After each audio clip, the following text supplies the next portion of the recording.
is from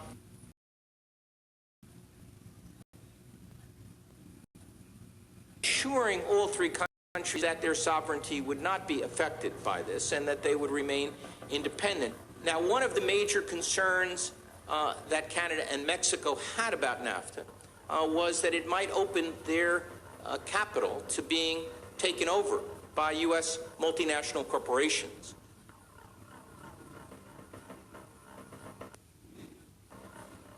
If you are a large corporation and you are given national treatment with any country, meaning as a corporation, even if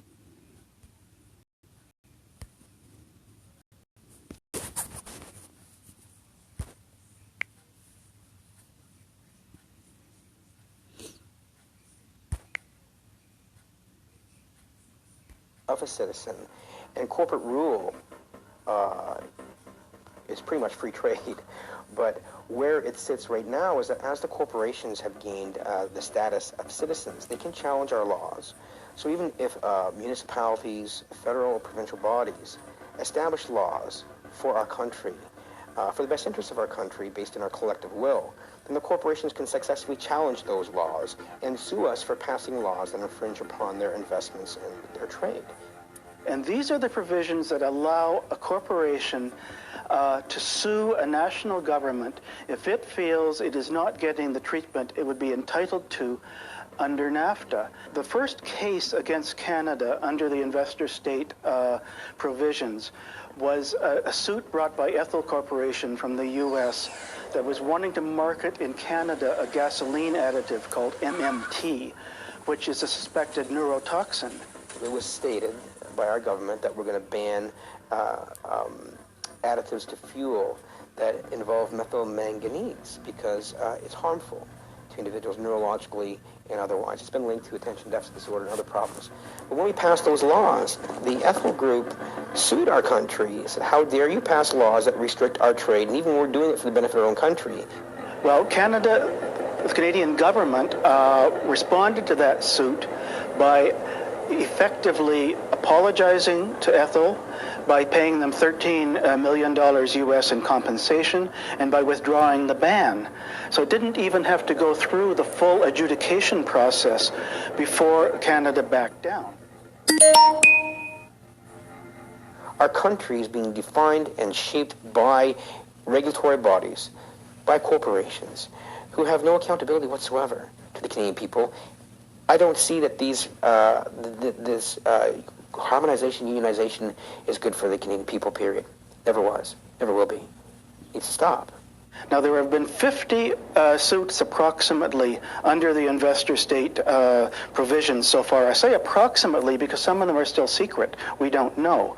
There have been 19 against Canada, 17 against Mexico, and 14 against the United States. And of these, Canada has settled out of court or lost 4 cases, Mexico's lost 3 cases, and the United States has not lost any, because adjudicators are very reluctant to use this against U.S. When Brian Mulroney proposed the free trade agreement, it was a Canadian initiative. It wasn't that popular with public opinion, but it was a major initiative which we initiated, which the U.S. President Ronald Reagan got fully behind. The free trade agreement was, perhaps one of the most dramatic of any period in our history. But there, the public attitudes changed. The public went from negative to positive, and even to this day, depends the questions you ask, but on the whole, attitudes are fairly positive towards free trade. Free trade is not good for any nation that's involved in free trade. No nation benefits from free trade. How would you feel about a North American Union, kind of like a European Union between Canada, the U.S., and Mexico? I think that would probably not work. That would not work. Nah, man. That wouldn't be a good idea. I think maybe Canada and the U.S. would be okay together. I don't think Mexico. They shouldn't do that. Because at that point, Canada is no longer going to be Canada. Canada has a hard enough time keeping its identity. I'm a Canadian, so I want to stick with my country. I just can't see that being favorable for Canadians in any way, shape, or form. We're still under British control partially, so we can't really. So that wouldn't happen. Like, I wouldn't like it anyways. I thought they've been trying to do that for years now. Okay, you think it's a good idea? Go ahead. Absolutely. The World Trade Organization is the only international organization dealing with the global rules of trade between nations. Its main function is to ensure that trade flows as smoothly, predictably, and freely as possible. The result is a more prosperous, peaceful, and accountable economic world. What's the WTO all about? It's all about greed. It's all about, look at these kids up here. They got a sign up that says, "Don't trade our future." For these young kids in the street today, it's about their future being traded off by corporations who frankly don't give a shit what happens to them. That's what it's about. That's what people are fed up with it. They understand it. Direct action brought these people together. Many of them on the street I've talked to have never been in a direct action before. They feel very empowered. They're starting to understand that people can be empowered and take charge of things themselves, and direct action is perfect for getting people in that role to take charge over their own lives.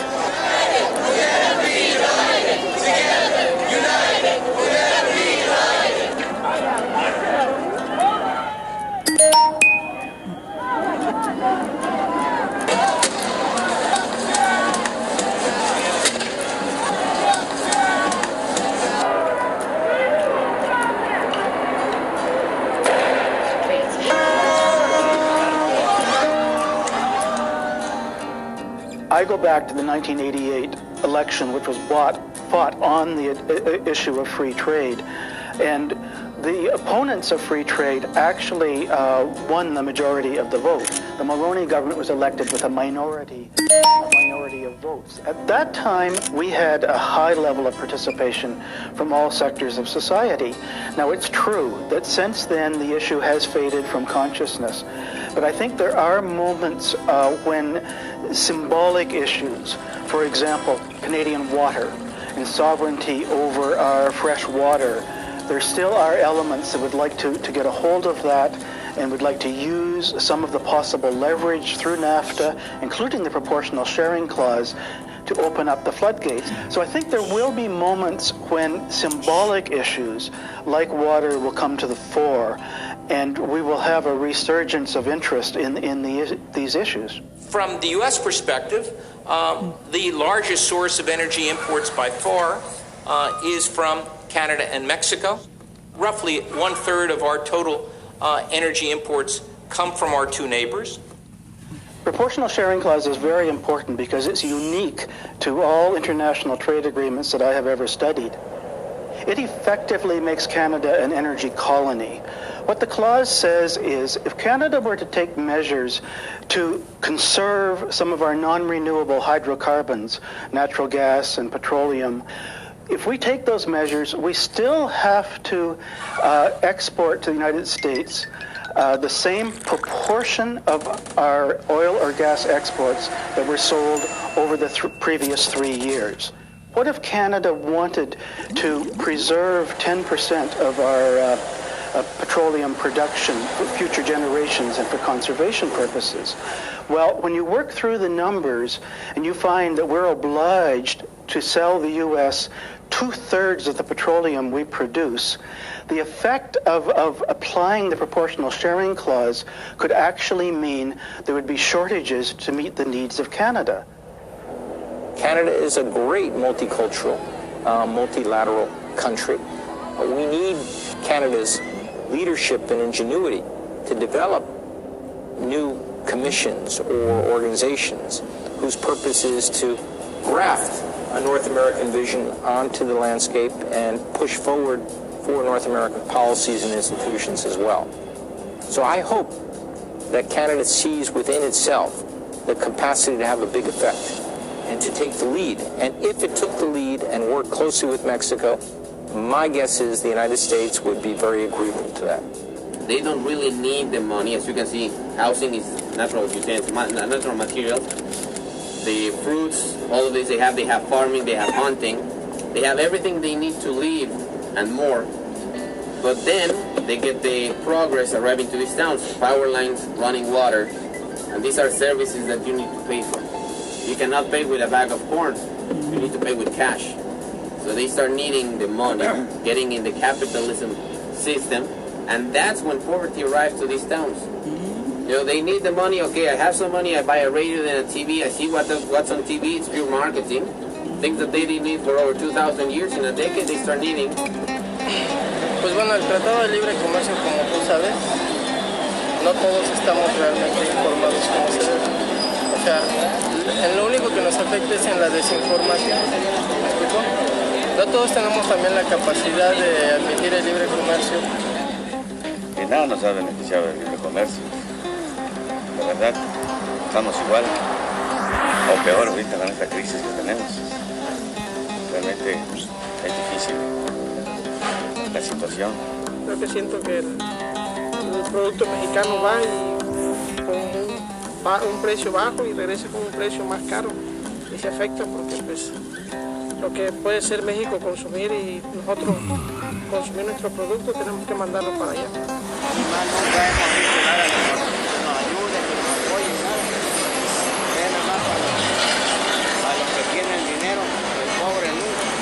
How has the experience in Mexico been in terms of NAFTA since it started 15 years ago?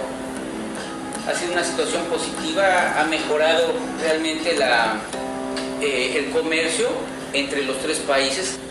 Sin embargo, lo que sí te puedo decir que hubo ciertos acuerdos dentro del mismo, nosotros le llamamos TLC o Telecán, que no se cumplieron como es la situación del transporte, que es por eso que ahorita volvieron a gravar, o sea, hay que pagar impuestos por algunos productos norteamericanos. No estamos informados al 100% de qué se trata el libre comercio.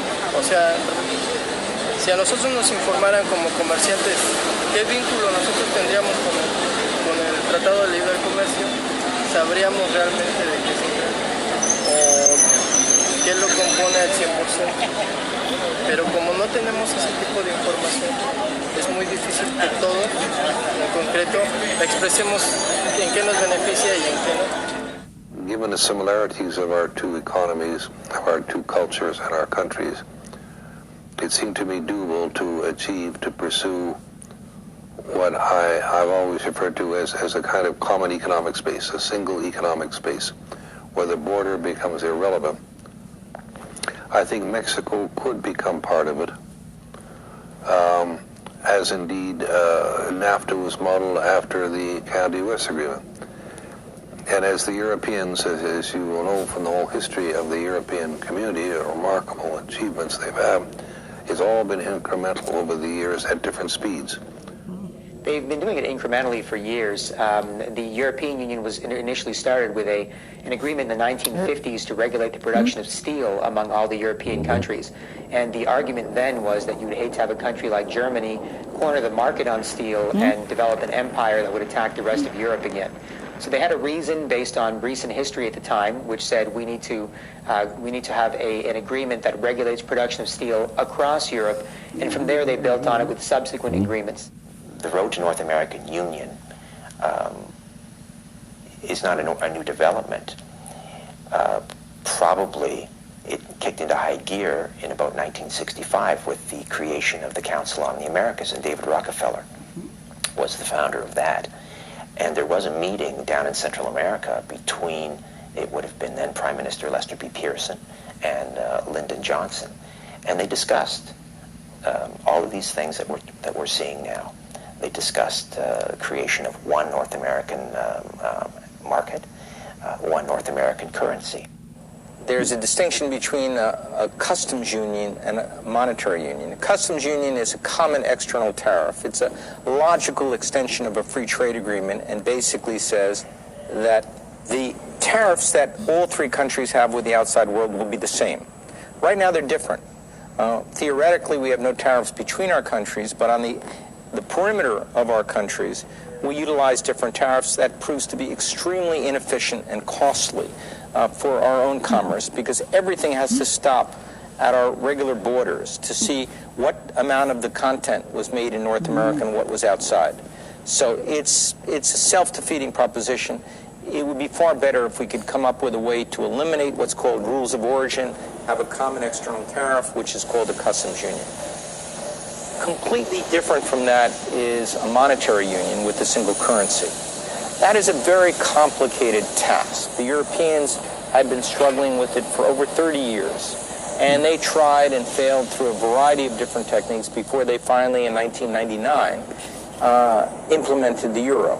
In 1999, when the euro was created, because of my background, I thought that the same arguments that made the euro such an attractive innovation that the people actually went with it, purely on economic terms, also would apply to North America.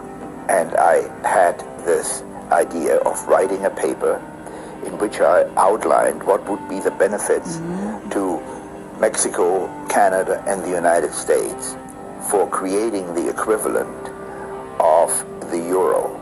And I had the idea, the inspiration to call it the Amero. I think one thing people who are dollar-based need to focus on is the Amero. That's the one thing that nobody's talking about that I think is going to have a big impact on everybody's life in Canada, the U.S., and Mexico. If you Google it, you'll find out all about it. Well, you could tell us a little bit more right now. You always hear it on CNBC, don't you? The Amero is the proposed new currency for the North American community, which is being developed right now between Canada, the U.S., and Mexico to make a borderless community, much like the EU, and the dollar, Canadian dollar, U.S. dollar, and the Mexican peso replaced by the Amero. You really think that will get any leeway? You may want to visit a couple of websites and see how far along it is. The Canadians are pretty upset about it, whereas the Americans, apart from the Texans, are the only people who know anything about it. The rest of the public's really sort of with their head in the sand on this one. There is a group of people out there who believe that there exists a conspiracy to deprive the United States and Mexico, and that's where the center of these conspiracy theorists is. They are worried that there was a conspiracy to rob the two countries of their national sovereignty and through the back door bring in socialism and various other kinds of things. This is, of course, nonsense. It's a little bit like the story about Kennedy's assassination. People still don't believe that Oswald did it. There's a whole industry out there. There's a quarter of all Americans or something like this still think that Elvis Presley lived. I would put the stories that these guys are manufacturing essentially into that category. I cannot deal with it. I am not following it. I hear about it because, as far as I'm concerned, it is just a conspiracy theory. The idea that I am associated with and that I'd like to push is that there are clear economic benefits from having a common currency. The basic economic argument in favor of a common currency is that you have lower transactions costs for firms that are exporting, importing, making investments, and secondly, that the cost of borrowing that is highly correlated with the cost that has to be paid by the federal government, cost of borrowing by other jurisdictions, corporations, consumers, mortgages, they all would be lowered to the benefit of Canada.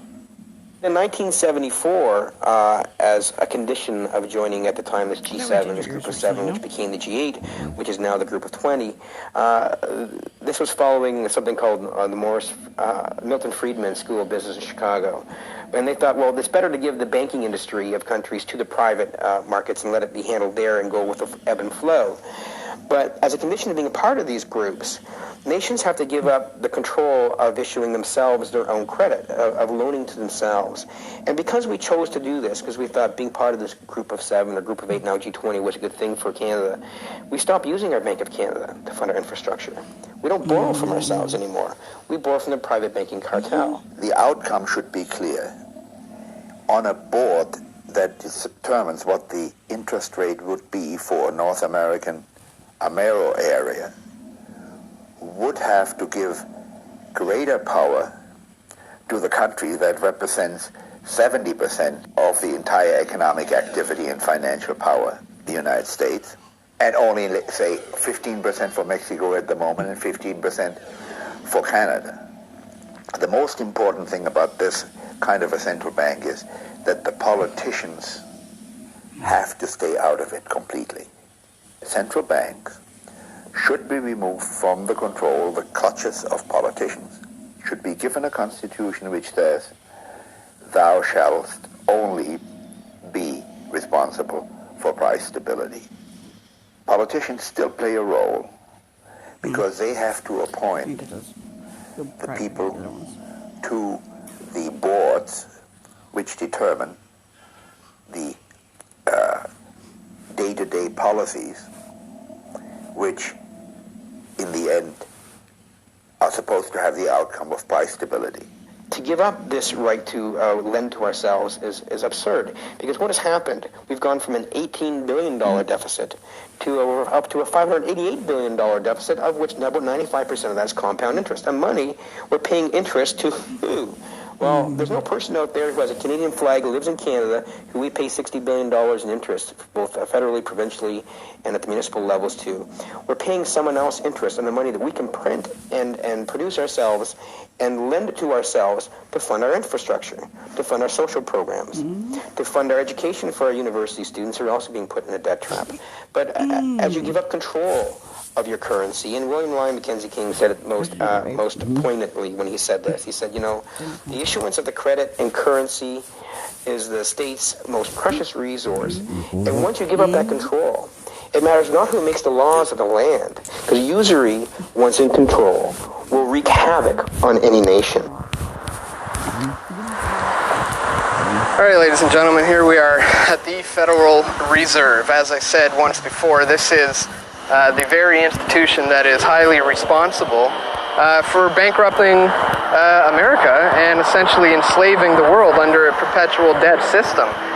It's by no way federal, and there are certainly no reserves.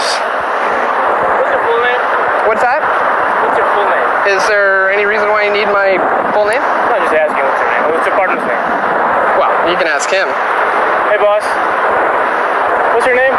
It's essentially the centralization of power into fewer hands.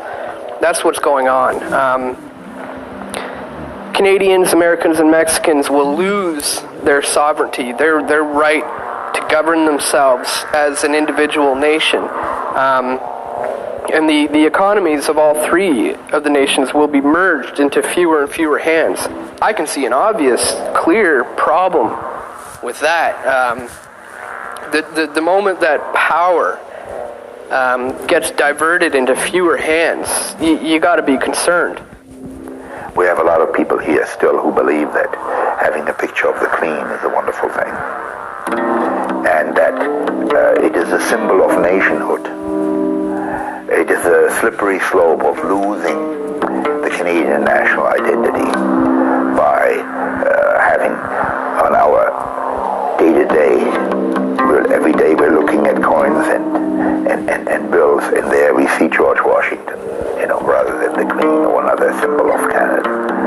And that sort of pervades society and reduces national sovereignty.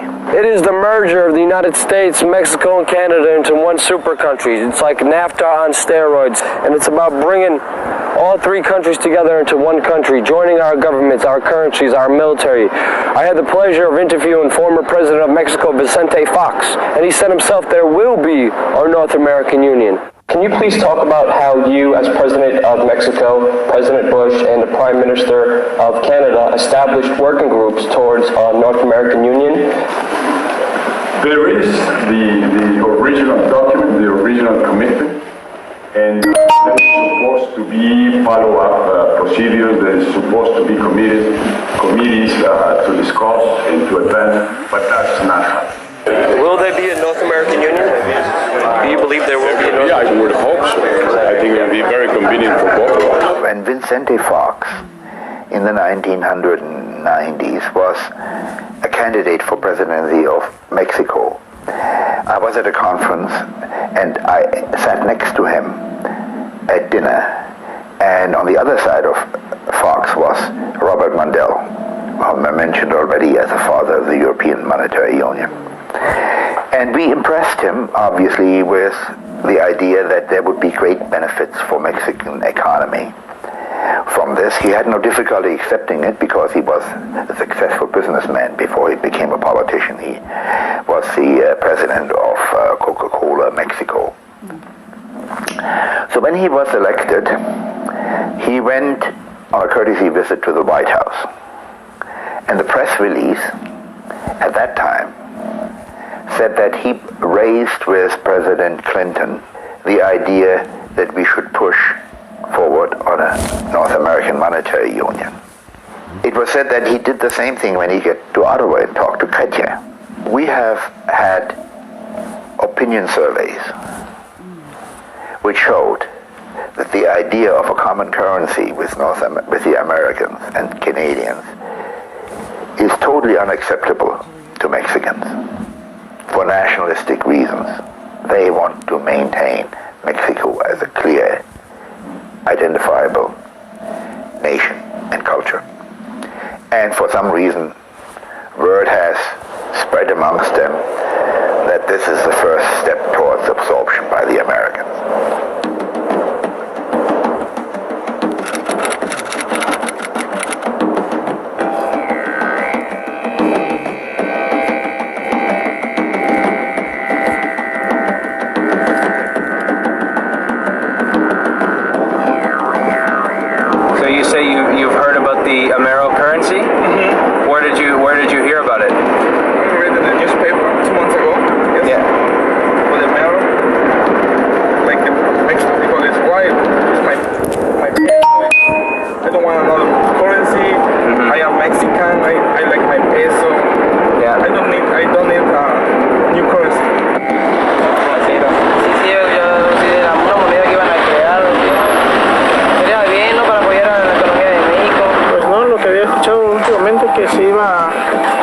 De estabilizar la economía y se iba a manejar solamente un solo capital, que es los comentarios que dicen para que esto se estabilice y tenga una estabilidad, pero eso lo escuchaba que iba a ser dentro de 5 o 6, hasta creo que dentro de 10 años más, menos que no sé ahorita si anda funcionando eso.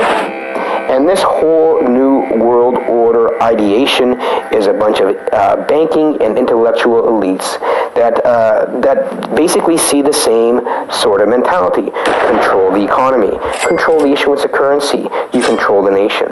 And now control the food, you control the people.